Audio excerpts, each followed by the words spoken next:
Bioética, que me hizo el favor de invitarme a platicar con ustedes sobre algunos aspectos relacionados con la bioética en el abordaje y tratamiento de pacientes recién nacidos. En general, lo primero que quisiera yo decir es que la bioética es una, independientemente de las edades. Pero los recién nacidos tienen características, algunas distintas de los de cualquier persona de otras edades. Sin embargo, los principios básicos de la bioética son 100% aplicables también a los niños recién nacidos. Entonces, considerar siempre que al abordar a un paciente recién nacido con diferentes patologías, siempre debemos, desde el punto de vista bioético, considerar los 4 principios universales de la bioética. Pero además, las normas y las leyes que tenemos vigentes en nuestro país, en nuestro medio, y hay otros principios básicos que debemos también considerar. Y ya en relación a los pacientes, ¿qué diagnósticos tienen? ¿Cuáles son las condiciones? ¿Cuáles son los pronósticos que se tienen fundamentados si las cosas salen razonablemente bien? Y tomar en cuenta qué piensa que puede hacer la familia, cómo puede ayudar o cómo puede enfrentar algunas de estas situaciones. Entonces, hablando de la bioética en general, es tener cuidado de todos como personas, tenemos derecho a una vida digna y también a una muerte digna. Y una de las cosas que se buscan es evitar hasta donde sea posible la prolongación innecesaria de un proceso próximo a la muerte. Y el fondo es respetar la vida y la integridad física y psicológica de las personas. Entonces, los 4 principios universales aceptados son la beneficencia, la no maleficencia, la autonomía y la justicia. Y muy brevemente les voy a dar algunas de las descripciones que se hacen de estos procesos. Y aunque todos entendemos qué es la beneficencia, pero se puede resumir en el obrar en función del mayor beneficio posible para el paciente, también incluso para la familia, y siempre debe de procurarse el bienestar de las personas. Sin embargo, lo que se tiene, además de esto, que evitar siempre que sea posible, es la no maleficencia. La no maleficencia es un complemento de la beneficencia. Entonces, desde el punto de vista médico está establecido que todos los actos que practica el personal de salud deben estar dirigidos a beneficiar directamente al paciente y de manera indirecta a la sociedad. Entonces, como les decía, la no maleficencia es un complemento de esto. Ahora, se sabe que cuando uno se recibe de médico, le invitan a que haga el juramento hipocrático, que en el fondo, en 3 palabras, describe esto, es primero no dañar. Y esto es lo que se hace en todas las escuelas de medicina.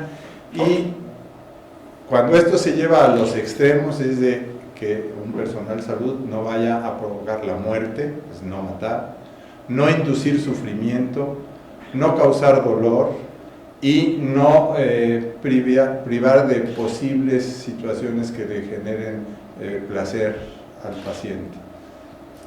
Y finalmente, prevenir hasta donde sea posible la presencia de discapacidades en el futuro. Entonces, les decía, el término lo podemos casi definir como no hacer daño.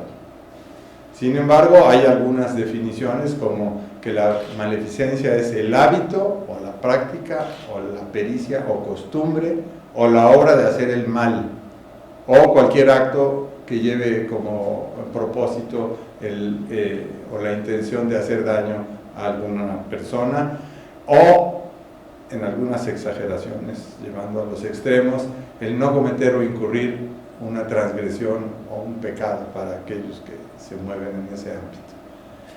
Otro principio universal es el de autonomía, que es el derecho de los enfermos adultos con capacidad y competencia que en uso pleno de sus facultades mentales puedan decidir qué hacer con su persona, en este caso hablando principalmente de pacientes, es decir, de personas enfermas. En el caso de los recién nacidos esto no es posible y esto se transfiere directamente a los papás o a los representantes legales del recién nacido para que participen en la toma de decisiones.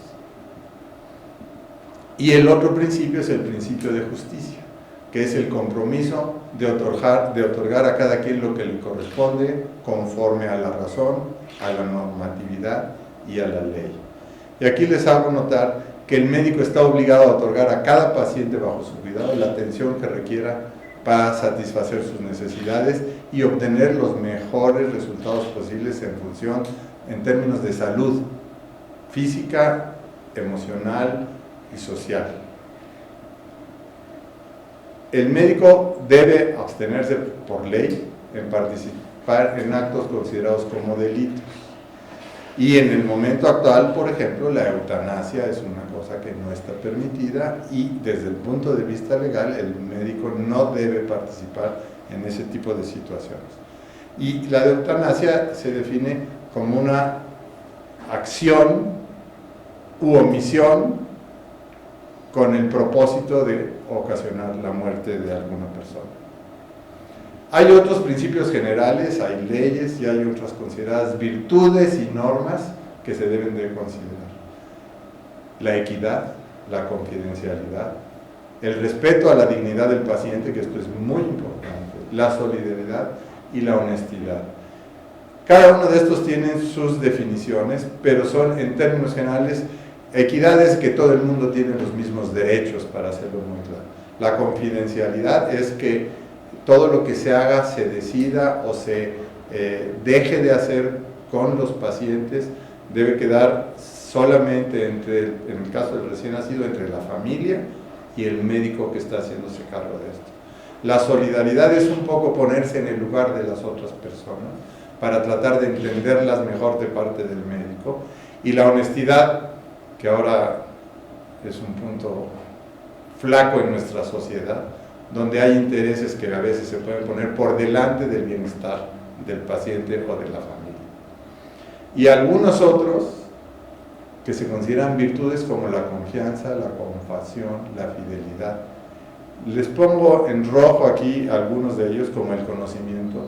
Si el personal de salud no tiene conocimiento real, profundo, objetivo de lo que está pasando con el paciente, difícilmente puede tomar decisiones adecuadas por falta de conocimiento. Entonces, decisiones en momentos críticos deben ser tomadas con gente capacitada y de preferencia con experiencia para poder manejar la situación. La comprensión, porque es importante saber que la familia se va a estar en una situación crítica y el personal de salud no tiene por qué presionar a obtener la respuesta de la familia que uno quiere, sino ponerse otra vez en su lugar, tratar de explicarle de la mejor forma posible, con un lenguaje sencillo, entendible, preguntar si entendieron, a veces poner ejemplos para poder tomar en conjunto las mejores decisiones. La integridad no hace falta definirla, del personal de salud, debe actuar siempre correctamente, entender a las personas, y la otra que a veces hace mucha falta, que es el sentido común. Es decir, hay veces que la ley dice una cosa, las normas dicen, las autoridades dicen, mi jefe me dijo, el papá me dijo, y si todo eso va en contra del sentido común, hay que buscar la manera de conciliar la opinión de eso para que ese sentido común sea bien entendido por todas las partes. En recién nacidos nos enfrentamos desde hace unos 40 años a una situación un poco distinta de otras áreas de la medicina. La innovación científica y tecnológica ha tenido tanta importancia en el desarrollo actual del manejo de los recién nacidos, que a veces la velocidad con que salen algunos adelantos tecnológicos o de pronto algunos conocimientos que no están 100% demostrados y la situación crítica de algunos recién nacidos hace que el médico a veces intente tomar decisiones o hacer algunos estudios o hacer algunos tratamientos que no están universalmente aceptados todavía. Entonces les comentaba, con este advenimiento y la rapidez con la que se vienen los conocimientos y los avances, ha habido aspectos médicos muchas veces, otras veces aspectos morales o legales, y últimamente económicos que inciden en las tomas de decisiones en los recién nacidos enfermos. Sin embargo, se sabe que en ocasiones se utilizan recursos de ventilación asistida, de cirugías que no están 100% aceptadas en pacientes que no tienen otra opción, en los recién nacidos con malformaciones. Entonces, no existe duda en la actualidad que las unidades de cuidados intensivos neonatales han incrementado la posibilidad de sobrevivir a pacientes que en otras épocas habrían fallecido y que sobreviven gracias a la tecnología y a los cuidados médicos y de las instituciones que se dan. Sin embargo, hay gente que considera que en unos de esos casos las victorias pueden considerarse como pírricas, porque efectivamente logran sobrevivir los niños, pero algunos de ellos sobreviven sin problema y muchos otros sobreviven con secuelas permanentes tan importantes que alguna gente ha considerado que habría sido mejor que no sobrevivieran, y se entiende perfectamente. Entonces esto en los recién nacidos se vuelve un problema más difícil de definir. Ahora, lo que les comentaba, además de esto, hoy la parte, digamos, de la pediatría más cara son los recién nacidos. Y otra vez, juntando el aspecto económico con todos los que ya mencionamos, se suma y hace más difícil la situación. No es lo mismo tener a un paciente en una unidad de cuidados intensivos de un hospital privado que en un hospital público. Finalmente, los dos lados cuesta mucho, pero el costo lo adquiere el Estado y en otros lo adquiere la familia. Y la familia puede empobrecerse por aplicar tratamientos o prolongar tratamientos que a veces son injustificados e innecesarios si no está bien informada y no se toman las decisiones oportunamente. Y el Estado, pues a querer o no, también se empobrece si sucede lo mismo, porque esos pacientes podrían tomar las decisiones adecuadas y permitir que otro paciente pueda ocupar su espacio. Que esas cosas ya suenan un poco difíciles y feas, pero se tiene que considerar eso. La otra cosa es que, digamos, en un hospital privado, puede ser que un niño que no tiene ninguna posibilidad de sobrevivir, ojalá no, pero le pudieran prolongar la estancia, porque eso significa que la institución recibe más recursos y el médico y el personal de salud recibe honorarios por el tiempo que sea necesario. Entonces ya ahora también esos son factores que inciden en esto. Entonces hay papás que cuando se les plantean las cosas deciden que el médico, o le piden al médico que ya no haga más los tratamientos estos que prolongan innecesariamente la agonía del niño.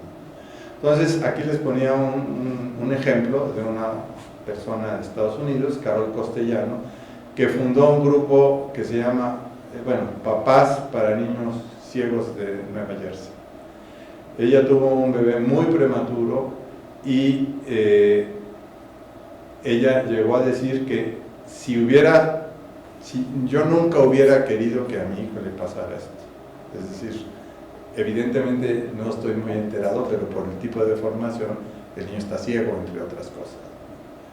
Y en el año 2000 en Texas hubo una exposición, una demanda de unos papás con un bebé de 23 semanas de gestación que le pidieron al personal médico que ya no le hiciera maniobras extraordinarias, que no lo reanimaran, etc.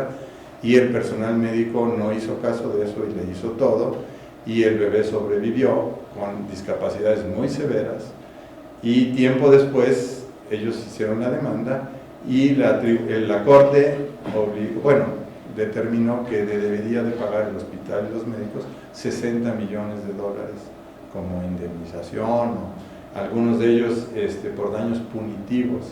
Sin embargo, poco tiempo después, la Suprema Corte de Justicia subió otros y revirtió el dictamen. De tal manera que eso habla de la complejidad que existe en muchos de los casos. A partir de entonces, y tomando como base ese caso, se han hecho muchísimas investigaciones, grupos, personas, universidades, investigadores, que pretenden poder definir de mejor manera cómo manejar ciertos casos en particular. El problema enorme es que cada caso es diferente. Es diferente porque el niño puede presentar situaciones distintas, malformaciones, complicaciones distintas, porque las familias piensan distinto. Entonces no es posible una receta de cocina para poder determinar eso. Sin embargo, se reconoce que hoy hay bebés que si hubieran nacido en la época de ustedes, a lo mejor no podrían haber sobrevivido si no es por parte de esos armamentismo terapéutico que existe ahora y la tecnología avanzada. Ahora, la Corte de Estados Unidos ha dicho que salvo casos de extrema urgencia, las decisiones de este tipo deben ser tomadas en conjunto por el personal de salud y los familiares, los papás de los niños. Y también hay que considerar que uno como médico, si se lo propone, puede darles la información sesgada a los familiares para que tomen la decisión que uno quiere. Eso es deshonestidad, eso está faltando a los principios que ya habíamos mencionado. Ahora, en otros casos, los papás se desentienden totalmente de las cosas y le dejan toda la responsabilidad al personal de salud. Eso tampoco es lo ideal. Principalmente eso sucede a nivel de instituciones públicas, donde los papás no tienen obligación de pago. A nivel privado, los papás la piensan dos veces si tienen que hacerse cargo de los gastos. A nivel donde el servicio es gratuito, en recién nacidos lo que hemos visto a veces, por fortuna muy pocas, donde se les plantean las situaciones a los papás y los papás dicen, síganle haciendo todo lo que se le pueda hacer, y no se vuelven a parar junto con su hijo. Es decir, ponen una barrera para no establecer una cuestión afectiva con el bebé y le dejan toda la carga al Estado, en este caso a las instituciones. Entonces, las dos cosas son malas. Entonces, no es fácil tomar decisiones en la época en la que hay mucha tecnología y que hay maneras de, a sabiendas de que el bebé no va a tener una vida digna, se puede prolongar pues casi indefinidamente al bebé en una situación de agonía. Entonces, en particular en recién nacidos esto es mayor. En los últimos 10 o 15 años se ha venido hablando mucho en los recién nacidos de la viabilidad. Qué tan viable puede ser un recién nacido y qué tanto se le debe hacer, específicamente hablando de la edad gestacional, de la prematurez. Entonces aquí les puse yo algunas definiciones que han hecho algunos especialistas en cuanto a qué se considera viabilidad. Entonces, Adamo decía capacidad de vivir sin la pegada, que no esté con la mamá. Nishida, que es el punto en que el recién nacido es capaz de tener vida fuera del útero. Capacidad de mantener la vida aún con un ventilador, teniendo una oportunidad razonable de vivir. La habilidad para sobrevivir, crecer y desarrollarse normalmente. Y si ustedes se fijan, hay diferencias significativas entre las distintas definiciones. O la edad gestacional en la cual el 50% de los niños puede sobrevivir. Aquí solo hablan de sobrevivir, no dicen en qué condiciones pueda sobrevivir. Entonces, cuando terminaba yo la residencia en 1978 en Pediatrics, en una revista pediátrica internacional, salió un artículo que me llamó la atención porque decían que si vale la pena tratar con terapia intensiva recién nacidos de menos de 1200 gramos. Sin embargo, cuando estuve en Estados Unidos 3 años después, salió otro artículo en la misma revista que decía si vale la pena tratar con terapia intensiva a recién nacidos menores de 800 gramos. Ya no cuestionaban los 1200 gramos, eso era un absoluto de que se deberían de tratar. Y 10 años después salió otro artículo donde dice que si esa pregunta se hace para los menores de 600 gramos. Hoy en Estados Unidos, si se basan solo en el peso, la duda está en 450. Eso no es válido para nosotros. Digo, nosotros estamos con diferencias significativas en cuanto a esas posibilidades. Entonces, Greborowitz dice que la viabilidad está en función de capacidades biomédicas y tecnológicas y que difieren en las distintas partes del mundo. Lo que puede ser cierto en ese sentido, de que puedan sacar a un niño de 23 o 24 semanas de gestación en los países desarrollados y que pueda tener una vida razonablemente digna, no es aplicable para países como el nuestro o para los países africanos o algunos países africanos.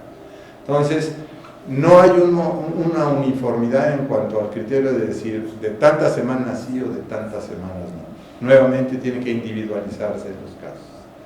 Ahora, es muy importante identificar perfectamente la edad gestacional. Hay diferentes formas de hacerlo, desde la fecha de última menstruación de la mamá, los estudios de ultrasonido y, muy importante, ya teniendo al bebé, definiendo las características biológicas, anatómicas y funcionales del recién nacido. Lo que sí se sabe, y esto es otra vez de sentido común, a menor edad gestacional tiene mayores riesgos el bebé. Digo, a partir de la edad gestacional de las 40 semanas. Ahora, el peso anormal en un recién nacido, ya sea mayor de lo esperado o menor de lo esperado, también implica más riesgos para el bebé. Si se juntan las dos cosas, menor edad gestacional y menor peso del esperado, los riesgos se incrementan de manera significativa. Entonces es importante no solo identificar la edad gestacional y el peso del niño, sino que otras cosas tiene el niño. Aquí en una publicación se habló, hicieron esto como un ensayo, de dos distintos casos hipotéticos de niños de 24 semanas y 3 días de gestación, y cuál era el pronóstico estimado de acuerdo a un programa de cálculo que ya está puesto en el instituto. Entonces, por un lado, Mary, que era un femenino de 24.3 semanas, 750 gramos, y la mamá recibió esteroides prenatales. Los esteroides prenatales se ponen para hacer que el pulmón madure más rápido en casos de inmadurez. Y en ese caso, hablan de que el riesgo de mortalidad para esa niña era del 33%. Es decir, de cada 3, 2 sobrevivirían. Pero el caso de Mark es un masculino, y aquí ojo, porque los varones tenemos más riesgo de mortalidad, no sé si lo saben. Normalmente nacen más varones en todo el mundo, pero la población de mujeres predomina sobre los varones porque los hombres se mueren más. Entonces, acá el otro es masculino, con la misma edad gestacional, pero el peso estimado, porque a veces no les da tiempo ni de pesarlo, era de 550 gramos, es decir, había 200 gramos de diferencia, y la madre también recibió esteroides prenatales. Pero aquí es la inversa. 2 de cada 3 tienen riesgo de fallecer. Entonces estamos hablando de la misma edad gestacional, pero aunado al peso y en este caso al género, y por eso cambian las cosas, por lo menos de pronóstico. La otra cosa es de que el cálculo de la edad gestacional no es tan matemático como uno pensaba, es muy aproximado, pero se supone que tiene 15 días de más o menos, de rango de error. Entonces no es lo mismo hablar de un niño de 25 semanas que uno de 27, o hablar de un niño de 30 semanas que uno de 28. En relación a madurez del niño, independientemente del peso, hace gran diferencia. Y luego viene lo que estábamos comentando. No se puede basar solamente en la edad gestacional para decidir si a un niño se le va a apoyar con ventilación mecánica, se le va a dar reanimación cardiopulmonar en el caso de que lo requiera, etc. Entonces, nuevamente, no existen criterios definidos así literales en qué casos ofrecer solamente, pensando nada más en los inmaduros, los prematuros, solo cuidados de confort, o un tratamiento activo que finalmente va a conducir al fallecimiento, o un tratamiento activo que va a evitar que el niño fallezca, pero que va a conducir a una vida con severos daños y secuelas en el desarrollo psicomotor y daños motores y cognitivos. Entonces hay niños muy chiquitos, pero no quiere decir que por chiquitos todos están destinados a irse para un lado o para otro de lo que les estoy comentando.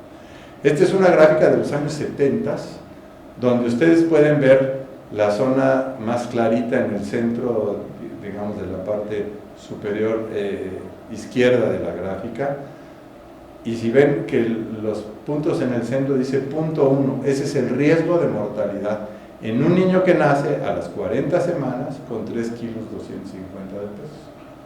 1 de cada 1000 tienen riesgo de mortalidad. Pero si nos vamos sobre todo hacia la parte roja, oscura o morada, donde están 1000 gramos, y esto les digo es de 1970, 70 y tantos, 1000 gramos y 25 semanas de gestación, el riesgo de mortalidad es casi del 100%. Entonces hay una diferencia abismal entre una cosa, aquí solo hablando de edad gestacional y peso. No están hablando de si aparte tiene malhechito el corazón o tuvo alguna otra cosa, solamente es peso y edad gestacional. Entonces, el mayor riesgo, y cambia relativamente rápido, pero sobre todo en la parte más colorada, pues. Los otros son riesgos normales que se presentan en la población. Hay niños verdaderamente muy pequeñitos, de 600 gramos, que pueden salir adelante razonablemente sin secuelas. Se parecen los niños, no son los mismos. Por sugerencia amable de Marisa, me dio la sugerencia de que incluyera algunos casos como ejemplos. Todos estos casos, creo que son 6, son experiencias mías dentro de la institución, es decir, en una institución pública y en la práctica privada también. Entonces, les pongo ahí los años, porque también eso cambia. Entonces, a mí me tocó atender a una niña en 1982, de 26 semanas de gestación, que pesó 680 gramos al nacer, pero respiró bien, tuvo un Apgar. El Apgar es una calificación que se pone cuando los niños nacen de sus condiciones generales. Se le hizo un ultrasonido cerebral a las 24 horas de edad y se vio que tenía una pequeña hemorragia que se llama hemorragia intracraniana grado 1, eso significa que es muy poquita. 7 días después se le hizo otro ultrasonido y ya se había reabsorbido la hemorragia, y la grado 1 está en las orillas de los ventrículos cerebrales, es decir, no afectan al parénquima, y por lo tanto la mayoría de esas veces se espera que no tengan secuelas, no afectadas. Presentó algunos datos de dificultad respiratoria, por lo que le tuvimos que poner oxígeno, no ventilador, solo oxígeno, y le estoy hablando de hace 30 y tantos años. Y durante su estancia hospitalaria, que duró prácticamente 2 meses, recibió 2 veces transfusión de sangre porque se anemizaba, y se le empezó a dar alimentación con leche de la mamá por sonda a las 48 horas de nacido, y se fue aumentando poco a poco y no tuvo otras complicaciones. Cumplir las 35 semanas de edad posconcepcional, es decir, 35 semanas a partir de que se supone que hubo la concepción, se le probó el control de la temperatura y 3 días después se dio de alta y pesaba 1,720 kg. Tenía prácticamente 2 meses de edad. Hoy es una profesional exitosa y no tiene ninguna secuela. Esta es la foto de la niña cuando tenía 3 semanas de nacido.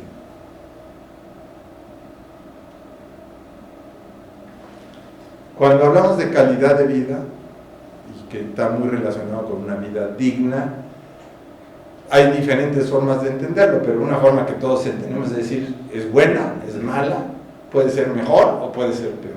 Entonces, muchas veces lo relacionamos con la capacidad intelectual, digo, en el futuro lo que va a tener, si va a tener secuelas motoras, si va a tener molestias o dificultades para alimentarse, para moverse, para interactuar desde el punto de vista social, y eso es lo que nosotros identificamos como una buena o mala calidad de vida. Entonces, fundamentalmente enfocados a ese tipo de cosas que se pueden pensar qué va a pasar. El niño va a oír, va a ver. No sabemos si va a ser primer lugar o van a hacer tareas especiales o lo que sea, pero que pueda tener una vida razonablemente normal.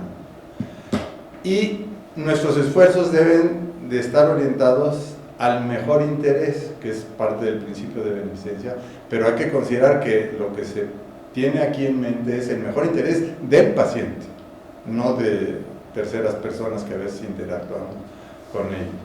Entonces, ¿qué va a pasar en el futuro si las cosas salen bien? Si las cosas no salen mal, ya sabemos para dónde vamos a ir. Pero pensando en que nos salga bien, tenemos que ver qué esperamos de ese niño, qué va a pasar en el futuro. Entonces, siempre debe ser el mejor interés del niño y, en la medida de lo posible, debe coincidir con el interés de la familia. Pensamos que la familia, su mejor interés es que el niño salga lo mejor posible. Y hay publicaciones sobre esto. Entonces, algunas preguntas muy puntuales que no podemos darle vueltas y tenemos que hacernoslas cuando estamos al frente del niño, es decir, el niño está en estas condiciones, el pronóstico es este, debemos de empezar a darle tratamiento, es decir, lo tenemos que reanimar, le tenemos que poner un ventilador mecánico, le tenemos que tener una nutrición parenteral y un catéter. Esa es la primera pregunta. ¿Quién debe decidir qué hace eso? Normalmente es el médico, pero, insisto, idealmente debe hacerse, salvo en una situación de emergencia, cuya decisión es solamente del médico, debe consultarlo y consensuarlo hasta de modo con los familiares. Ahora, ¿qué cantidad es la correcta que el personal de salud le debe dar a los familiares? Con el propósito de que entiendan realmente cuáles son las expectativas que se pueden tener desde el punto de vista médico. Un problema que a veces se presenta difícil de resolver es, a un niño ya se le empezó a dar la ventilación mecánica, la alimentación parenteral, el uso de medicamentos, ya hicimos todo esto y ya el niño está ahí. ¿Cuándo es justificado y ético suspenderle uno o varios de los tratamientos que se están haciendo?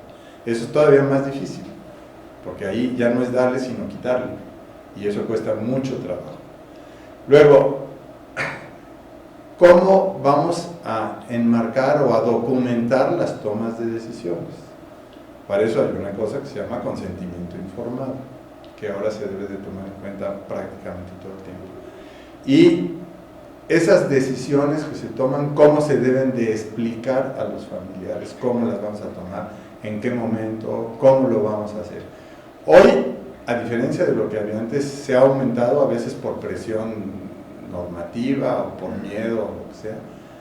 Hay mayor comunicación, por ejemplo, en las unidades de cuidados intensivos neonatales con los familiares. Nosotros en el instituto, todos los días, la mamá del niño, de uno en uno, o el papá, o la abuelita a veces, pero pasan a estar a la sala de cuidados intensivos neonatales, estar 1 hora y media o 2 en la mañana y 1 hora y media o 2 en la tarde.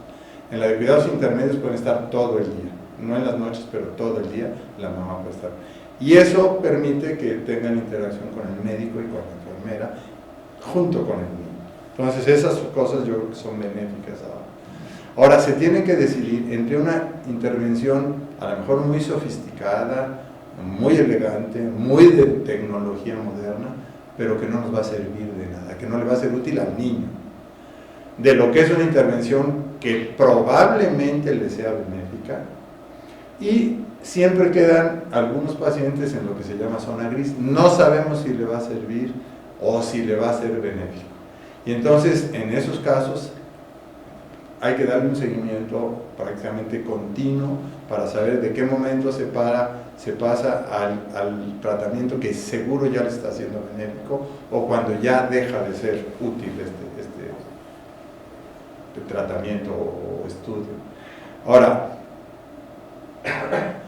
no solo se trata de sacar adelante con vida a un niño, que por otro lado quiero comentarles, generalmente cuando un niño tiene alteraciones muy severas y tiene un paro cardíaco y se le da una reanimación y se le pone el ventilador, tiene un riesgo mucho más alto de volverlo a presentar que el que no lo tiene, obviamente. Pero es muy difícil en ese momento decir si va a tener déficit, si va a tener secuelas importantes. Hay casos donde ya se puede definir que sí va a haber situaciones. Entonces, en los países desarrollados,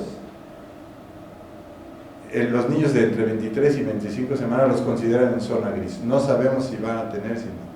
En México, no está escrito, pero yo creo que los niños de menos de 26 semanas en México no tienen una posibilidad alta de sobrevivir razonablemente con una buena calidad de vida. Sin embargo, las decisiones se tienen que particularizar. Y si hay los recursos, si la familia lo decide, pues, y el médico en conjunto tendrán que decidir hasta dónde llegan. Ahora, estamos hablando específicamente de los niños muy inmaduros, pero hay niños de estos que, aparte de la prematurez, tienen otras complicaciones, o incluso niños que nacen de término, que nacen bien, y que durante el transcurso de los primeros días o semanas presentan problemas. Yo aquí les pongo una lista de algunos de los casos que vemos con frecuencia en el instituto. Y si un niño tiene una asfixia y le tratamos y mejora, también. Y si un niño tiene una hemorragia intracraniana grado 1 o grado 2, seguramente no va a tener problema. Y si un niño tiene dificultad respiratoria y necesita un ventilador, no pasa nada. Si un niño tiene sepsis, le vamos a dar antibióticos y lo más probable es que se cure. El problema es cuando tienen todas juntas. Y aunque no lo crean, se llegan a dar casos, que es un niño de 600 gramos, que está infectado, tiene sepsis, tiene una hemorragia intracraniana grado 3 o 4, está en estado de choque, tiene falla orgánica múltiple, no puede orinar, y en esos casos ya las posibilidades cambian radicalmente. No es lo mismo tratar a un prematuro o a un niño de término que al que tiene ya un serie importante de complicaciones. La enterocolitis es la enfermedad intestinal no congénita, sino adquirida, más frecuente en los recién nacidos en las salas de cuidados intensivos neonatales, y consiste en que una parte del intestino se necrosa. Todos son niños que se tienen que operar, tienen que estar con nutrición parenteral mucho tiempo, pero hay niños que cuando se detecta el problema, se llevan a cirugía, el cirujano abre el abdomen y ve que todo el intestino está necrosado. Y en esos casos lo que hacen es que abren y cierran. Y 48 se le da un tratamiento, y 48 o 72 horas después se vuelve a abrir para saber si alguna parte del intestino se pudo recuperar espontáneamente. Si no es así y no queda una buena parte del intestino que pueda funcionar, ese niño se va a morir. No va a haber forma de alimentarlo. Se llama intestino corto, aquí no es corto, a veces casi se desaparece. Y este es, por ejemplo, un caso de esos, donde a la hora que se le hizo una radiografía se vio que el intestino estaba perforado, y a la hora que abrieron, el intestino estaba en tan malas condiciones que lo abrieron y lo cerraron otra vez. Y cuando la segunda intervención, vieron que estaba totalmente necrosado el intestino. Y ahí hasta dónde necesitamos tenerlos.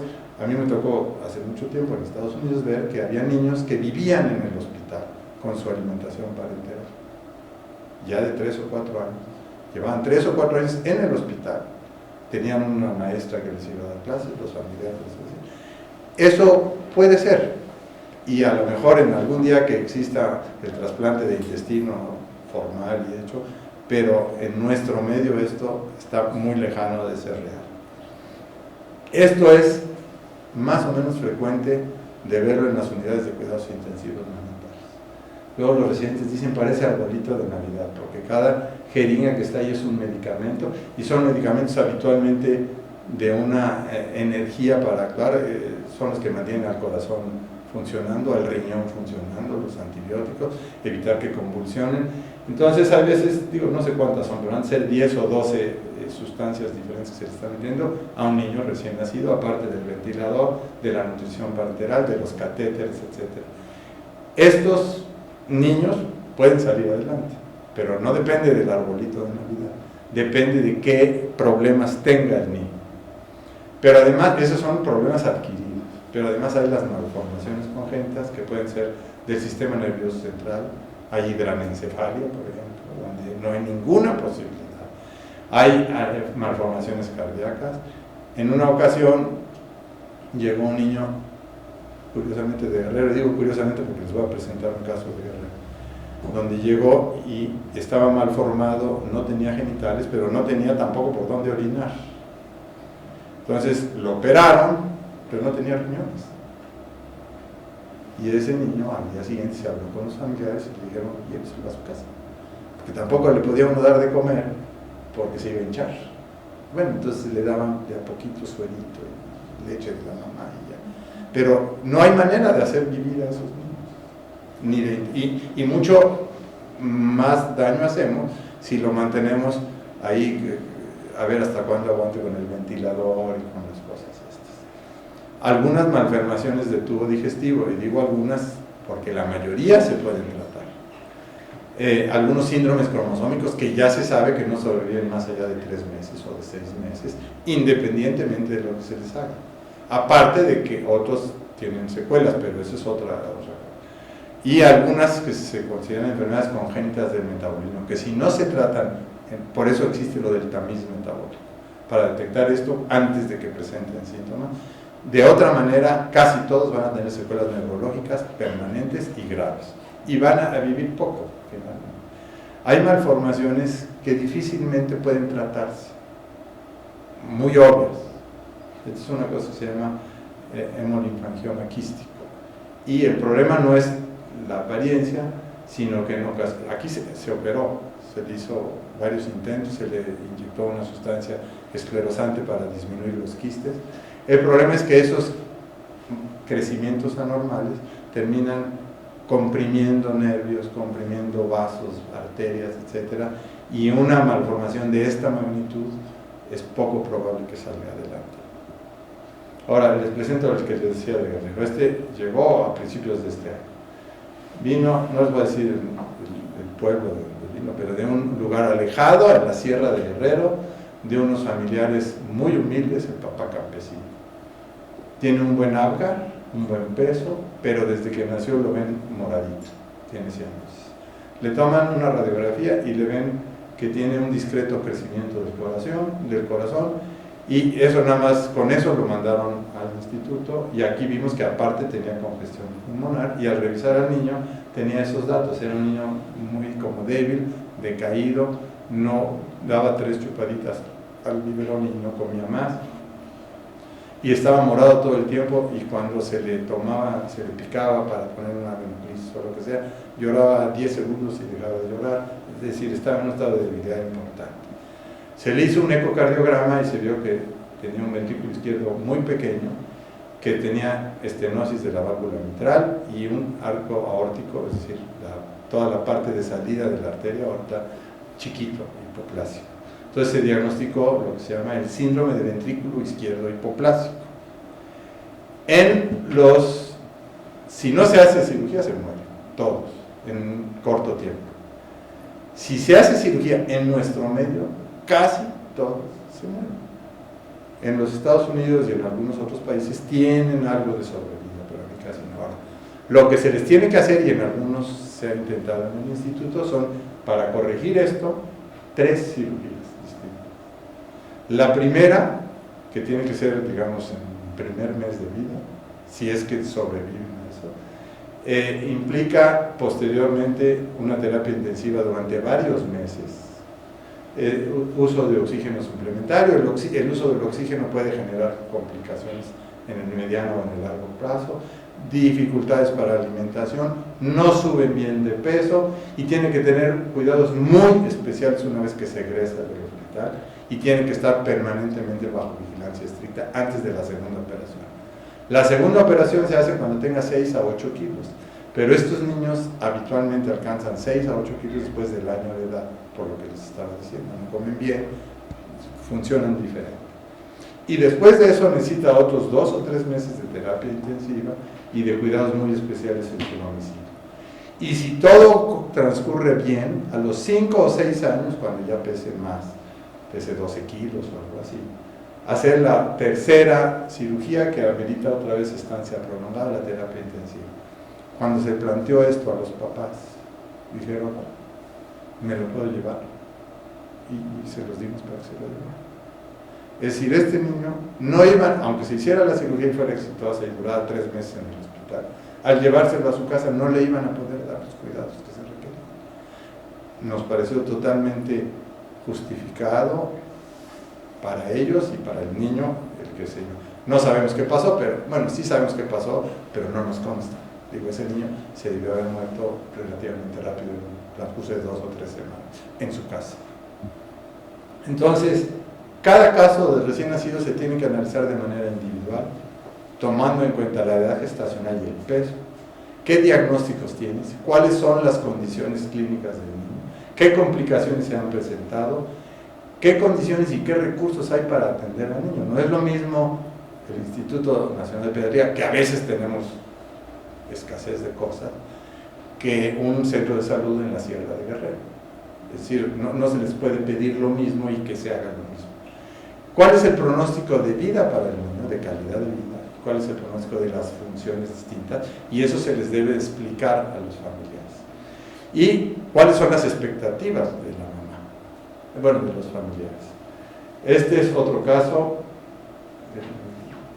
Este es de un hospital privado. En 1984 no le habían hecho ultrasonidos, no se usaba eso en esa época de los ultrasonidos para los embarazos. Pesó más de 3 kilos, tuvo un Auger al principio bajito, pero mejoró rápido a los 5 minutos. Y nace y le notan que tiene una hidrocefalia, bueno, aumento del volumen craneano, se le hizo un ultrasonido y tenía dilatación de los ventrículos moderada. Pero tenía, yo es el único caso que he visto, una falta de cierre del tubo neural, desde el cuello hasta la región sacra. Es decir, era una espina bífida donde uno podía ver, no tenía piel, pero no tenía músculos que cubrieran la columna y las vértebras estaban abiertas, se veía la médula espinal. No movía las extremidades inferiores, no tenía tono en el esfínter anal, es decir, la inervación no le funcionaba, y orinaba por rebosamiento. Eso lo vemos en los mielomeningoceles. Pero esto es un grado extremo. Les digo, yo en 40 años que hago de neonatología, es la primera vez que veo esto. Sin embargo, un neurocirujano dijo, yo le cierro la columna, yo le cierro la piel. Y fue cuando me hablaron los papás. Y les dije, no, pues sí les pueden cerrar la piel. Pero ya les dijo, ¿qué va a pasar con el niño una vez que le cierran la piel? No, le dije, bueno, pues es que el estar abierto así, tener hidrocefalia, que tiene una obstrucción acá, casi seguramente ya tiene una meningitis ahorita. Y segundo, no va a poder caminar, no se va a poder sentar, no va a tener control de esfínteres, y el daño que tenga acá se le va a tener que poner una válvula, si está infectado no se le puede poner. Y entonces dijeron, es que el doctor nos dijo, yo les dije, a ver, ¿cuándo viene el doctor? En la noche, ¿a qué horas? Y fuimos, y efectivamente el neurocirujano les dijo, es que yo le cierro eso para quitarle el hoyo de la espalda. Le dije, y si todo sale bien en la cirugía, ¿qué es lo que le espera al niño? Dijo, no, eso es otra cosa, eso ya no me corresponde a mí. Y los papás decidieron que no se le hiciera nada. Y 2 días después, en el hospital, falleció. Entonces, son decisiones que toman ahí los papás, pero que tienen que tener la información completa. Porque si algunas veces nos han llegado niños con síndrome de Down, donde en las clínicas donde nacen les dicen, llévese al instituto porque ahí hay muy buenos equipos y muy buenos cirujanos plásticos y le quitan el síndrome de Down. Digo, les puede parecer exagerado, no les digo que pase, pero me tocó verlo por lo menos una vez. Entonces, este es otro caso, en 1983. En una niña de 28 semanas de gestación, y les puedo decir, hija de un radiólogo del hospital. La esposa era enfermera pediatra que trabajaba en un hospital del ISSSTE. Entonces, se le nació prematura con enfermedad de membranas hialinas pulmonares, persistencia del conducto arterioso. Desde que nace la entuban y durante 27 días se trasladó el mismo día al instituto, y la tuvimos 27 días, y a las 3 semanas se le hizo, en aquella época apenas se iniciaba eso de hacerle la cirugía para cerrarse el conducto arterioso, porque no la podíamos extubar, ya se había vencido la membrana hialina, pero no le podíamos quitar el ventilador. Entonces la operaron y se egresó después de 2 meses de estancia hospitalaria, con oxígeno nada más suplementario así, y nada más. A los 10 días a mí me tocó verla en la consulta, La niña iba bien, había subido de peso, estaba comiendo bien y seguía con su oxígeno suplementario. Pero 5 días después de esa consulta, los papás, los abuelitos tenían un rancho adelante de Toluca. Entonces los abuelitos le dijeron, le ha de hacer muy bien a la niña llevarla a respirar el aire del campo. Lo que no midieron es la altura. Y a los 2 o 3 días que estaban allá, la mamá le dijo, que era enfermera pediatra, le dijo al doctor, al marido, fíjate que yo veo que la niña no está bien, y está moradita todo el tiempo, cosa que ya no estaba, y ya prácticamente no quiere comer, la noto todo el tiempo dormida. Entonces, digo, no se los quise poner todo el rollo aquí, pero se los platico. El abuelito dijo, su coche no está bien, porque yo mañana voy en la mañana a la Ciudad de México y me los llevo. Entonces esperaron, pero antes de que salieran, la niña empezó a convulsionar. Entonces se fueron en el coche viejito al hospital del niño de Toluca en estado epiléptico. En el hospital del niño no le pudieron controlar las convulsiones ni pudieron intubarlo. Entonces estuvo 2 horas ahí, convulsionando, y se la trajeron al instituto. Entonces cuando llegó, se le puso en coma barbitúrico, se yuguraron las convulsiones, se intubó, se manejó y se estuvo razonablemente bien. Ya no convulsionó clínicamente, pero el electroencefalograma nos decía que el cerebro estaba haciendo actividad epiléptica todo el tiempo en diferentes zonas. Se le tomó una tomografía y se demostró que tenía amplias zonas de infartos cerebrales prácticamente en todo el cerebro, seguramente por la hipoxia, por las convulsiones. Se le quitó el coma barbitúrico, se le dejó un medicamento anticonvulsivo, se le empezó a dar por vía oral, por una sonda de comer, y estuvo todavía 3 semanas más intubada. Y después presentó un paro cardiorrespiratorio, y con los papás, médico y enfermera pediatra, decidieron que en base a todos los datos que tenían, a los estudios de laboratorio, no se le hiciera reanimación. Y digo, no podía esperarse. Esto le iba a pasar 1, 2, 3 o todas las veces que fuera necesario. Entonces, el objetivo primario de los que se llaman cuidados paliativos es evitar el dolor, mejorar la calidad de vida y proteger la dignidad de quien está próximo a fallecer. Sin embargo, no es fácil en qué momento si le podemos quitar parte de los tratamientos, como les pongo ahí algunas cosas. Y este es otro caso en un hospital privado, con gente de muchísimos recursos. Mamá soltera, hija única, digo, la mamá era hija única, el niño era el primer bebé de esta mamá, y nació fuera de la Ciudad de México y tuvo esas cosas que ahora se usan mucho, parto en agua, y se ahogó.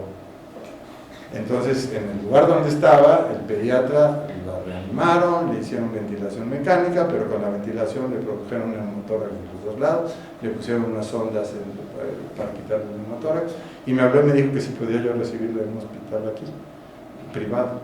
Entonces fui y la recibí. En el camino, venía de Cuernavaca, pues, en el camino empezó a convulsionar y todo el trayecto vino convulsionando.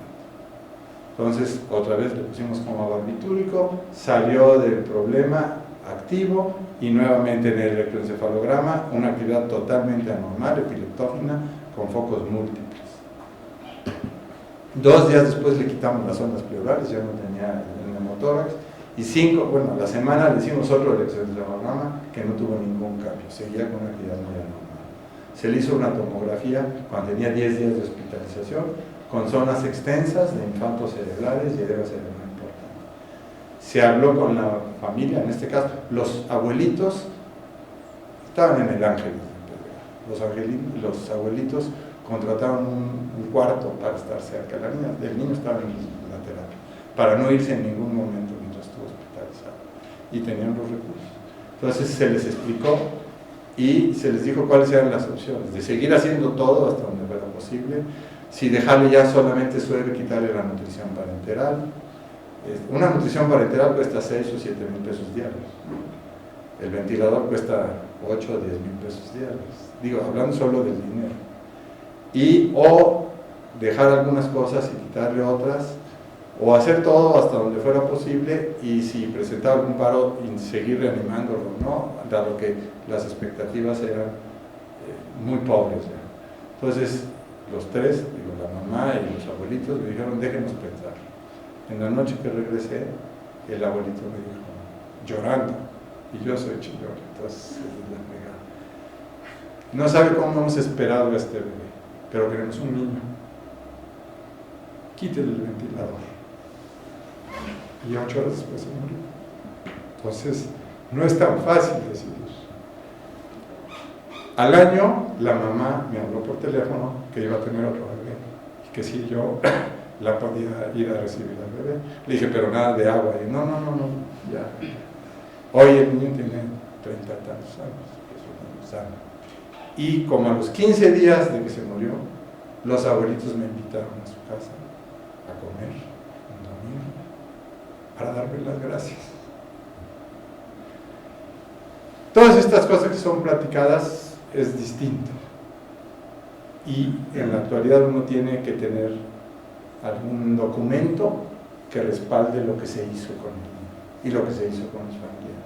Entonces, por eso es indispensable hoy que exista el consentimiento informado, que no necesita ser un machote específico ni nada, sino un documento que se anexa o es parte del expediente, donde se diga qué se le dijo a los familiares, quiénes participaron, si un comité participó, si uno o varios médicos participaron, si varios familiares participaron, y normalmente se incluye ese documento en el expediente y se firma, poniendo fecha y hora y testigos. Nosotros actualmente utilizamos una psicóloga y una trabajadora social que participa cuando tomamos estas decisiones. Finalmente, siempre existe la objeción de conciencia.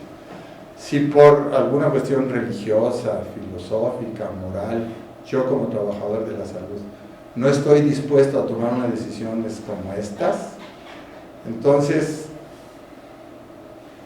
debe de pedírsele a otro personal de salud que no tenga esa objeción de conciencia, que sí puede participar en el manejo del niño, para que finalmente se pueda llegar a conciliar sobre los intereses del niño y de los familiares. La visión a veces de los recién nacidos cambia mucho. Esto está publicado. Entonces, generaron un investigador 4 casos hipotéticos también, distintos. Uno era un recién nacido prematuro de 24 semanas de gestación. Otro era un niño de término con malformaciones congénitas importantes. Otro era un niño de 2 meses de edad pero que tenía meningitis. Y otro era un adulto de 50 años que tuvo un accidente automovilístico. Haciendo en general, dicen, al final del día, cada uno de estos escenarios tuvo una evolución similar. Es decir, la sobrevida general fue del 50%, es decir, la mitad se murieron. De los que sobrevivieron, más bien, de cada 4 se murieron 2. Uno quedó con secuelas muy severas y uno quedó con secuelas moderadas. A la hora de preguntar, todo este planteamiento se les hacía de un jalón a los estudiantes. Y los estudiantes, el 35%, solamente el 35%, es 1 de cada 3 estudiantes decían hay que tratar al prematuro. La mitad decían hay que tratar al niño con malformaciones.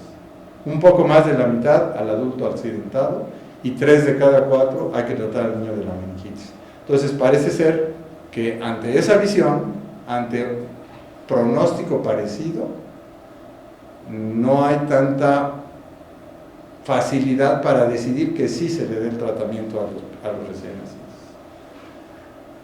Entonces, el que viva o muera un recién nacido debe manejarse de la misma manera de bueno, no estamos hablando de un señor de 98 años, ¿no? Pero tiene muchas perspectivas de vida y todo eso, pero finalmente los principios que se deben utilizar tienen que ser los mismos.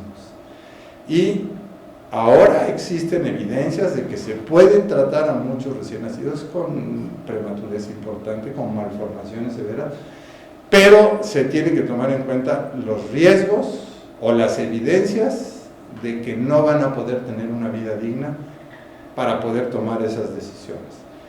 Y para colmo, ahora Hay otras situaciones como las que mencionaba al principio, de factores de apoyo familiar, de quién lo va a poder estar cuidando si la mamá y el papá trabajan y el niño va a ser un niño discapacitado, como va a tener que dejar de trabajar la mamá, cuánto cuesta la atención, cuánto cuesta la atención de las secuelas, y aunque eso es lo último que hay que considerar, pero también ahora cuenta.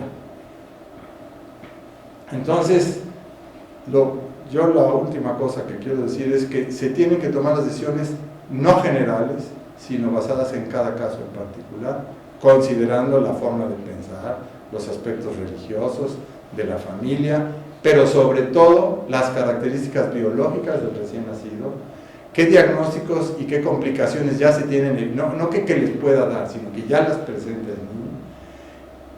¿Cuál es mi pronóstico para ese niño en ese momento en relación a la calidad de vida y a la mortalidad?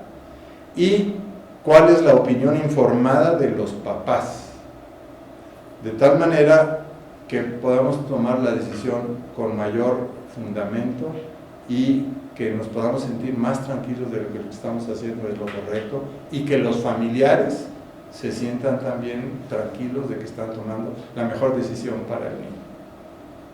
Pues muchas gracias.